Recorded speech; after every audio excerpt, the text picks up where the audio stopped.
स्वागत करती हूँ आपकी केमिस्ट्री की क्लास में बच्चों। आज हम पढ़ने वाले हैं कार्बोक्सिलिक अम्लों के रासायनिक गुण।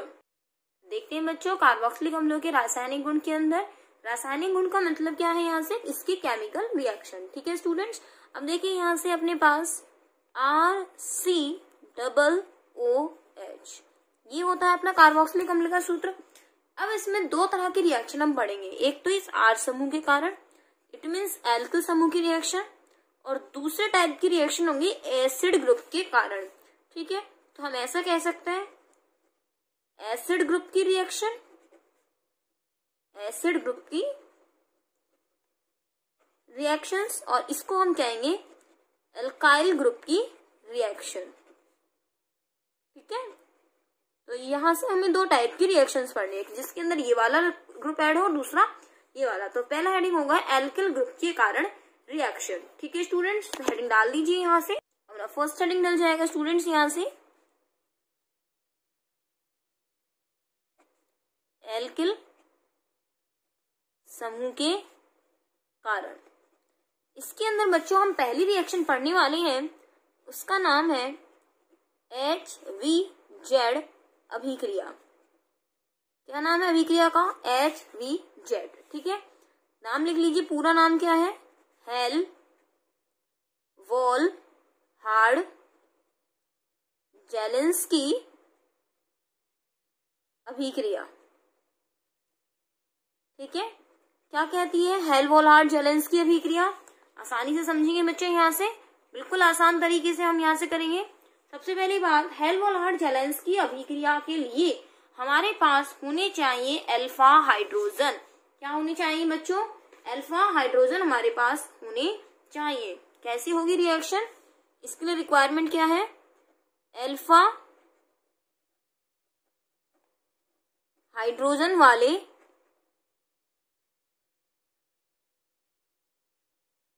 कार्बोक्सिलिक अम्ल। अभी हम आपको बताएंगे भी अल्फा हाइड्रोजन वाले कौन कौन से हैं। इसके नीचे अंडरलाइन कर देते हैं ताकि इजीली समझ में आ सके आपको। अल्फा हाइड्रोजन वाले कार्बोक्सिलिक अम्ल हैलोजन से क्रिया करते हैं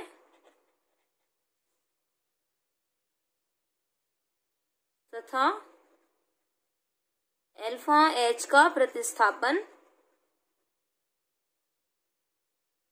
हैलोजन द्वारा होता है। हैलोजन द्वारा होता है।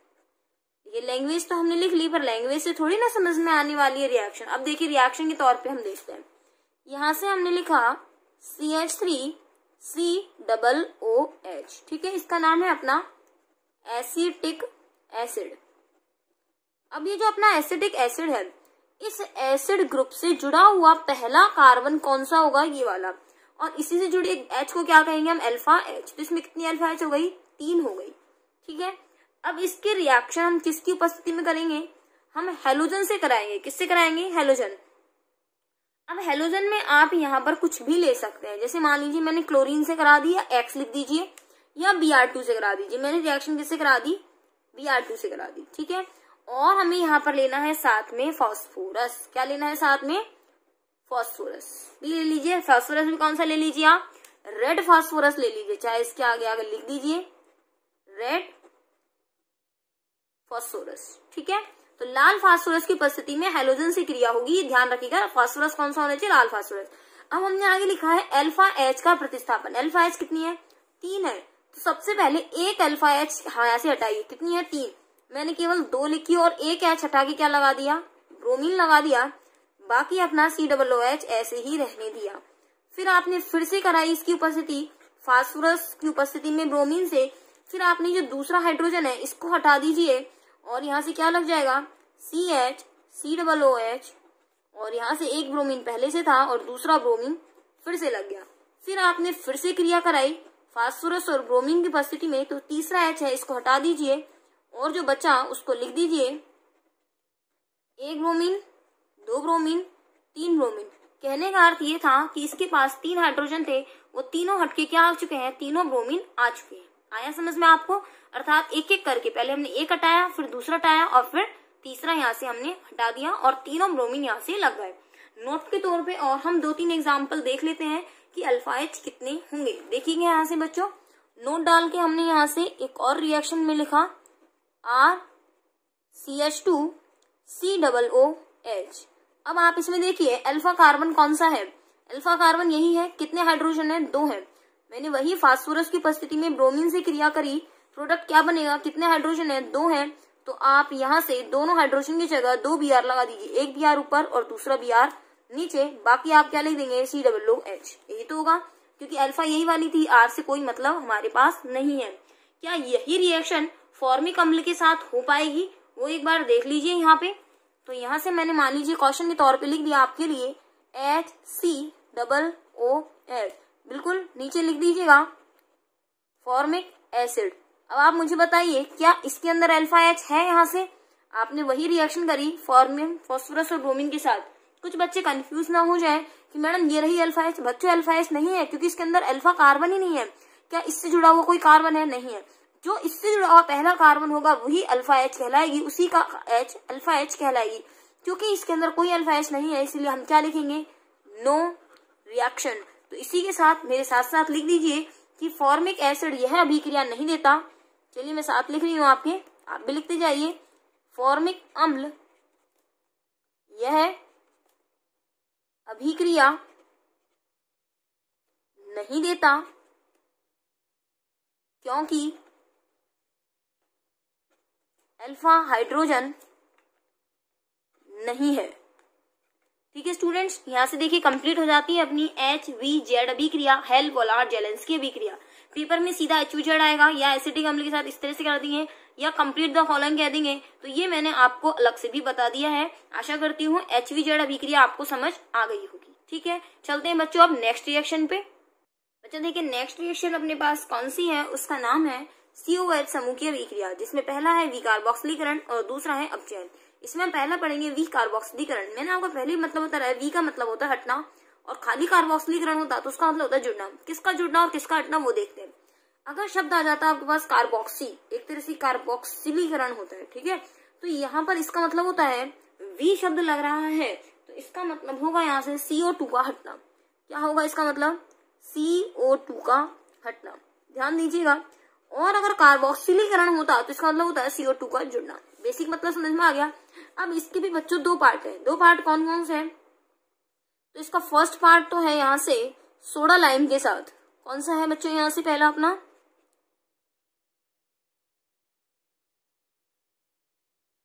सोडा लाइम के साथ।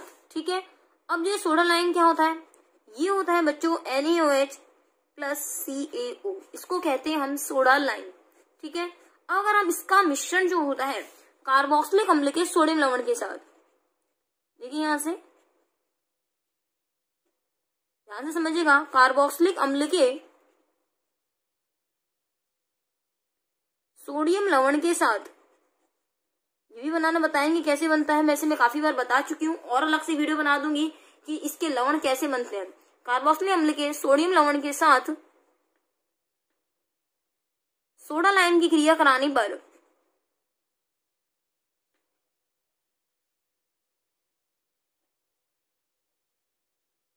सोडा लाइम की क्रिया कराने पर निम्नतर एल्केन प्राप्त होते हैं। मैं आपको एक चीज बता दूं बच्चों, केवल लैंग्वेज लिखने से कुछ समझ में नहीं आता है हमें, इसलिए मैं लैंग्वेज की एक एक वर्ड को आपको एक्सप्लेन करूंगी कि इसका मतलब क्या है। बच्चों यहाँ से देख लीजिए, हमने कहा कार्बोक्सिलिक अम्ल का सोडियम लवण। देखिए लैंग्वेज क्या कहती है, कार्बोक्सिलिक अम्ल के सोडियम लवण। तो कार्बोक्सिलिक अम्ल लिख दीजिए सबसे पहले, तो ये लिख दीजिए RCOOH लिख दिया। फिर कहता है सोडियम लवण, अर्थात लवण बनाना है। लवण किस किस से मिलकर बनता है, अम्ल और क्षार से। ठीक है, ये अम्ल हो गया, ये क्षार हो गया, क्षार हो गया NaOH। तो इसका H निकालिए और इसका OH निकालिए, जो बचा उसको जोड़ दीजिए तो ये RCOON है, ये हो गया इसका सोडियम लवण। ठीक है, समझ में आ गया। अगर मुझे इसका कैल्शियम लवण बनाना होता तो वो देख लीजिए RCOOH, कैल्शियम का हाइड्रोक्साइड, इसका जो क्षार होता है वो ये होता है। तो इसका H और इसका जब OH निकलेगा तो वो तो वही जैसे ऊपर निकला था पानी, ऐसे यहाँ भी पानी निकलेगा। तो यहाँ से RCO माइनस मिलेगा और कैल्शियम की संयोजकता होती है +2, दोनों की संयोजकता इंटरचेंज करोगे तो सूत्र बनेगा RCO का होल ट्वाइस Ca। तो ये बन जाएगा अपना कैल्शियम लवण। तो लवण मतलब होता है अम्ल और क्षार से मिलकर बना हुआ। तो अब देख लेते हैं अपने पास उसके साथ सोडा लाइम की क्रिया होगी। देखिए बच्चों अब इसके साथ कैसे होगा, तो ये हमने ले लिया RCOONA, साथ में किसकी रिएक्शन करानी है, सोडा लाइम। सोडा लाइम का मतलब होता है NaOH प्लस CaO, कोई दिक्कत नहीं है। अब यहां से जो रिएक्शन होगी, वैसे आप चाहे तो इस तरह से निकाल के दिखा सकते हैं।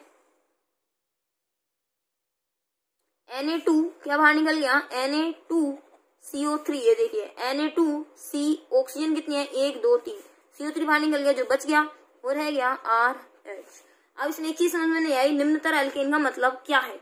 देखिए यहाँ से एग्जाम्पल से लेते हैं। अगर R का मतलब यहाँ होता CH3, तो ये होता CH3COONA प्लस क्या होता NaOH। अब मैंने आपको ऊपर बताया CO2 का हटना भी कार्बोक्सिलीकरण है, बताया आपके CO2 का। इट मीन्स इसके अंदर से अगर ये CO2 बाहर निकल जाए, अब चाहे वो CO2 सोडियम कार्बोनेट के रूप में निकल रही है, लेकिन ये CO2 इसमें से क्या हो रही है, बाहर हो रही है। तो ये देखिए CO2 तो बाहर हो ही गई ना एक तरह से। और मैं आपको एक चीज बता दूं बच्चों, जब ये लैब में रिएक्शन होती है तो सोडियम कार्बोनेट एक आयनिक यौगिक है जो इस रूप में नहीं रह पाता, तुरंत CO2 गैस निकाल देता है। ठीक है, अब जो बच गया वो देखिए क्या बचा, CH3H, यही तो बना। और इसको हम क्या कहने वाले हैं, मीथेन। अब देखिए एक चीज यहाँ से, कार्बन इस समय कितने थे, 1 और ये 2, यहाँ कितना कार्बन है 1, अर्थात जितने कार्बन का लिया जाए उससे 1 कम कार्बन का यहाँ पर बनता है। इसका नाम क्या है बच्चों, इसका नाम है अपना सोडियम एसीटेट। ठीक है, अब यहाँ से क्वेश्चन लिख लीजिए, मैं आपको साथ साथ लिखवा देती हूँ। सोडियम एसीटेट से मैथिन बनने का समीकरण लिखिए। क्वेश्चन लिखिएगा मेरे साथ साथ, सोडियम एसीटेट से मैथेन बनाने का समीकरण लिखें। बच्चों ये आपके बोर्ड एग्जाम में आया हुआ क्वेश्चन है 12th क्लास में, इस पे खूब सारा इंपॉर्टेंट मार्क कर लीजिए, इस पे लगा दीजिए इंपॉर्टेंट। मैं आपके लिए अलग से इंपॉर्टेंट क्वेश्चंस का वीडियो भी लेकर आऊंगी, अभी तो आप कर लीजिए साथ साथ। CH3COONA, साथ में रिएक्शन किससे कराई, NaOH प्लस CaO से, क्या बन गया यहाँ से, मैथेन। सीधी सी बात है, 2 कार्बन का 1 कार्बन का यहाँ से मिल गया, और जो निकल गया उसको बाहर निकाल दीजिए, जो मैंने आपको ऊपर समझा दिया। तो वी कार्बोक्सिलीकरण में सोडा लाइम के साथ हो चुकी है। अब सेकंड अपने पास आता है यहाँ से, वो सेकंड आता है यहाँ से हमारे पास, वो आएगा अपने पास कॉल्बे श्मिट। कॉल्बे नहीं आएगी, कॉल्बे विद्युत अपघटन, कॉल्बे विद्युत अपघटन, ये भी क्या है, ये भी वी कार्बोक्सिलीकरण की ही अभिक्रिया है। देखिए बच्चों यहाँ से कॉल्बे विद्युत अपघटन को यहाँ से, तो जब कॉल्बे विद्युत अपघटन की यहाँ से बात होती है बच्चों, तो वो क्या कहता है, कार्बोक्सिलिक अम्लों के वही सोडियम लवण या फिर पोटेशियम लवण, वही अपन लिखते हैं। देखेंगे यहाँ से कार्बोक्सिलिक अम्लों के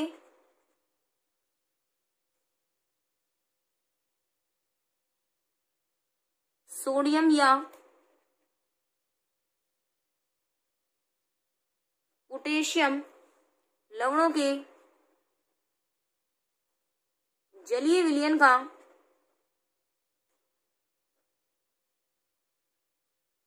विद्युत अपघटन कराने पर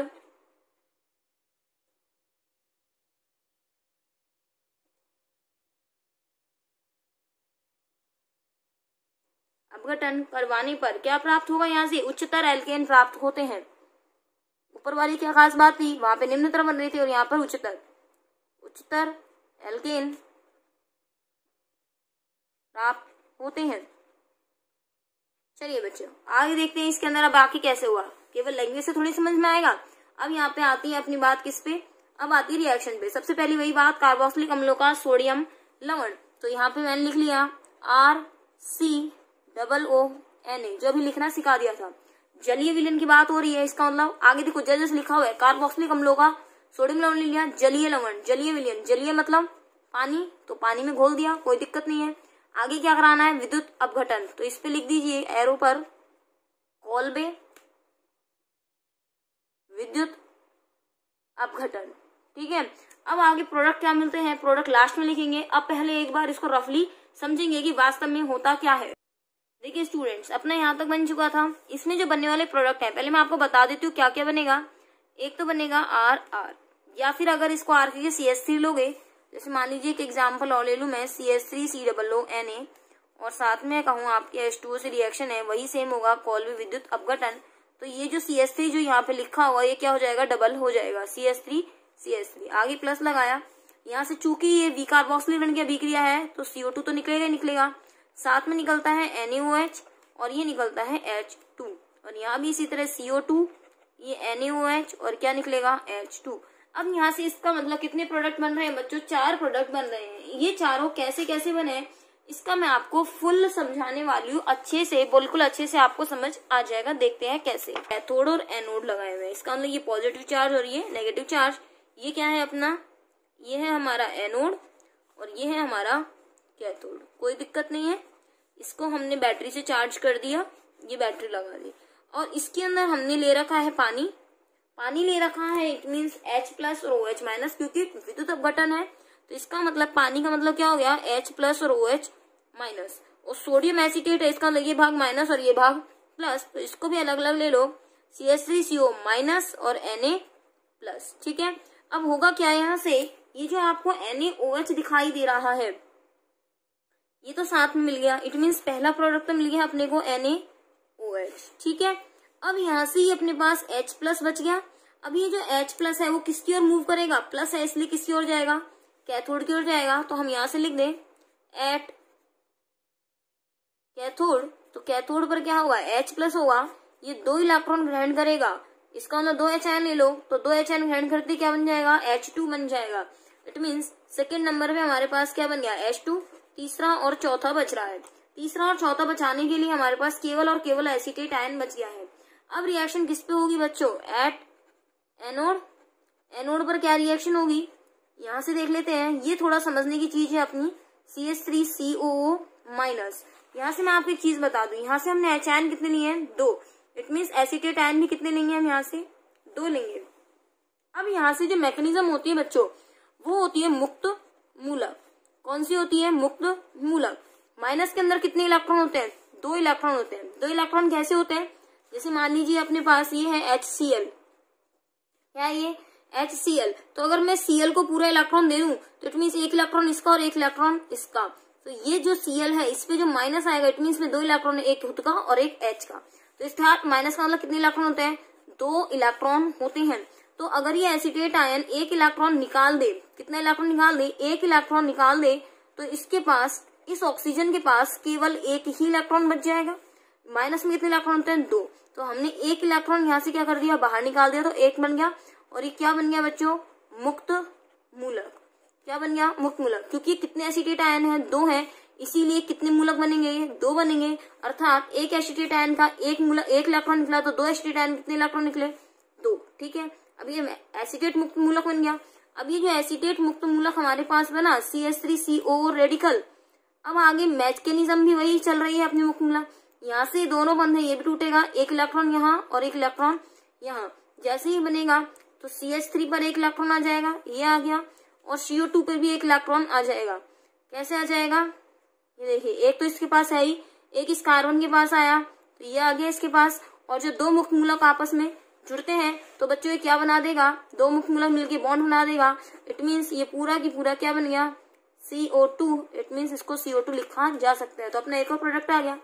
तीसरा नंबर क्या आ गया, CO2 आ गया। और यहाँ से बचा क्या, CH3 रेडिकल। तो ये CH3 रेडिकल, चूंकि कितने हैं, ये 2 हैं, इसलिए CH3 रेडिकल कितने मिलेंगे, 2 मिलेंगे।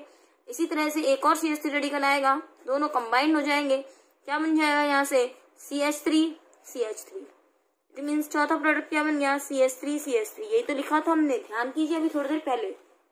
चलिए रिएक्शन की ओर आपका ध्यान दिला दें। ये देखिए CH3 CH3 CO2 NaOH, कोई दिक्कत नहीं है, यही हम बता रहे थे इतनी देर से आपको।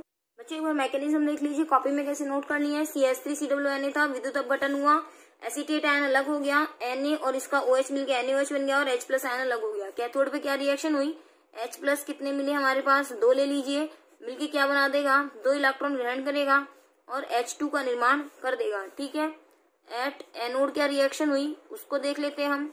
एनोड पर रिएक्शन के लिए क्या होगा, CH3COO-। ये कितने लिए हमने, 2 लिए, इट मीन्स 1 इलेक्ट्रॉन, यहाँ से 2 है तो हमने 2 इलेक्ट्रॉन लिए, और ये माइनस था, इसकी जगह क्या आ जाएगा, रेडिकल। ये मैं आपको थोड़ी देर पहले समझा चुकी हूँ किस तरह से यहाँ पर आएगा। कितने आ जाएंगे, 2 आ जाएंगे, ठीक है। अब इसके बाद क्या होगा, ये जो है अपना CH3 COO रेडिकल, ठीक है, इसमें क्या होगा, समाश बंध विखंडन, इस तरह से इसका समाश बंध विखंडन हो गया।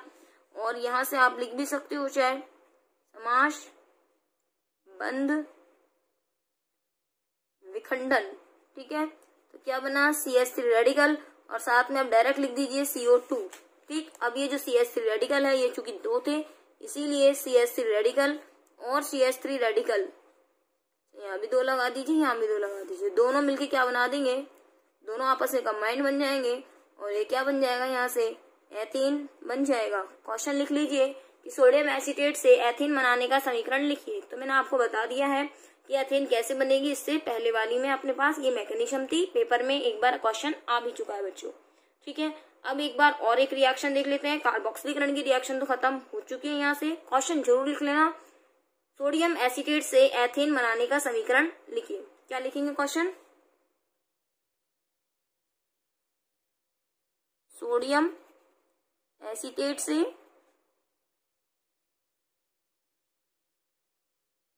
एथेन बनाने का समीकरण लिखे, ठीक है। आगे क्वेश्चन करा दिया था, उसका आंसर मैंने आपको पहले करा दिया है, ठीक है स्टूडेंट्स। देखते हैं आगे बच्चों। कार्बोक्सिलिक समूह की दूसरी अभिक्रिया है अपचयन। अपचयन किस उपस्थिति में होगा, ध्यान रखिएगा, लाल फास्फोरस और HI की उपस्थिति में। क्या याद रखना है यहाँ पे, RCOOH किसके साथ होगा, HI के साथ। उपस्थिति किसकी होनी चाहिए, रेड फास्फोरस। ध्यान रखना, रेड फास्फोरस अगर नहीं लिखा तो यहाँ पर प्रोडक्ट जो होगा वो एल्किल आयोडाइड बन जाएगा, अर्थात RI बन जाएगा, ये पूरा हटके RI बन जाएगा। लेकिन लाल फास्फोरस हुआ तो यहाँ पर जो प्रोडक्ट बनेगा वो भी क्या बनेगा, एल्केन बनेगा। अर्थात अगर ये RCH3 है तो मैथेन बन जाएगा, अगर ये C2H5 है तो फिर ये एथेन बन जाएगा, ठीक है। तो इसका ध्यान रखिएगा। प्रोडक्ट के तौर पर यहाँ से आप लिख सकते हो कि एल्केन तो बनी है अपना साथ में, तो साथ में अपना और क्या बन जाएगा, यहाँ से आयोडीन बाहर निकल जाएगी और निकल जाएगा H2O, ठीक है। मैंने ज्यादा इसके अंदर नहीं करा है, आप कहें तो बता देते हैं हम आपको। तो एक बार यहाँ से देख लीजिए, यहाँ से इस कार्बन का अपने पास कोई और बाहर नहीं निकाला तो ये वाला कार्बन भी इस एल्केन में ऐड होगा। इसका हम थोड़ा सा मैकेनिज्म तो नहीं पता, लेकिन कुछ इस तरह से हम करके देख सकते हैं, वो देख लीजिए आप किस तरह से करते हैं। यहाँ से ये अपने पास है RCOOH, ठीक है ना। तो ये RCOOH जो यहाँ से दिया गया है आपको, जो कि स्टूडेंट्स हम इसको कैसे बता सकते हैं, और यहाँ से अच्छे से देख लीजिए RCOOH, इस तरह से हमने लिखा। अब यहाँ पर हमने क्या करना है, HI की रिएक्शन है, इसके साथ किसकी रिएक्शन है, HI की। एक्चुअली HI के यहाँ पर कितने अणु काम में लेना है, 6 अणु काम में लेना है। 6 अणु कैसे काम में लेना है, कितने बॉन्ड है, डबल बॉन्ड है, यहाँ पे 2 है, तो 2 हाइड्रोजन तो यहाँ से आप ब्रेक कर दीजिए, अर्थात इस तरह से HI। तो यहाँ से H2 बाहर निकल गया, और I का क्या निकल गया, I2 बाहर निकल गया, तो इसका मतलब H2 बाहर हो गया और I2 बाहर हो गया, ठीक है। अब जो अपने पास जो बच गया RCOH काम में बच गया।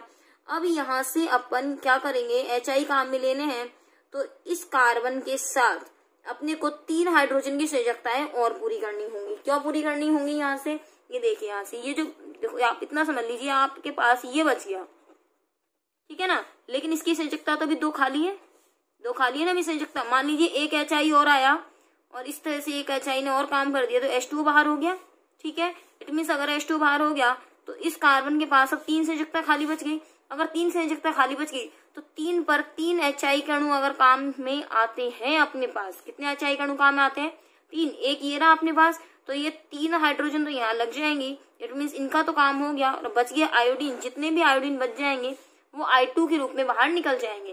कहने का अर्थ ये हो गया कि अगर 6 HI के अणु काम में लेते हैं अगर आप, तो इसमें से सीधे 3 तो I2 के अणु अलग निकल जाएंगे, इसमें से बची 6 हाइड्रोजन है, 1 हाइड्रोजन यहाँ काम आएगी, 2 हाइड्रोजन अपने पास यहाँ काम आ जाएंगी, बची हुई 3 हाइड्रोजन इस कार्बन के पास काम आ जाएंगे। केवल बैलेंसिंग बताइए किस पर कितना लगेगा अपने पास, तो ये अपने बन गया, ठीक है। कहने का अर्थ है कि बस ये कार्बन जो है वो साथ में लग जाएगा अपने पास, ठीक है बच्चों। चलिए यहाँ से ये वाला कंप्लीट हो जाता है अपना। तो यहाँ से बच्चों कार्बोक्सिलिक अम्ल की अभिक्रियाएं जो होती हैं केवल कार्बोक्सिलिक अम्ल समूह की अभिक्रिया, जैसे पूरा COH समूह काम आ रहा है, वो पूरी होती हैं। 2 प्रकार की अभिक्रिया और हैं, उनको हम बताएंगे बच्चों आपको नेक्स्ट वीडियो में। तब तक आप हमारे साथ बने रहिए। अच्छा लग रहा है बच्चों तो आगे जरूर शेयर कीजिएगा, अपने फ्रेंड्स के साथ आगे शेयर कीजिए ताकि ये वीडियोस आगे तक आप तक पहुंच पाए। आगे के लिए धन्यवाद, मिलते हैं नेक्स्ट वीडियो में।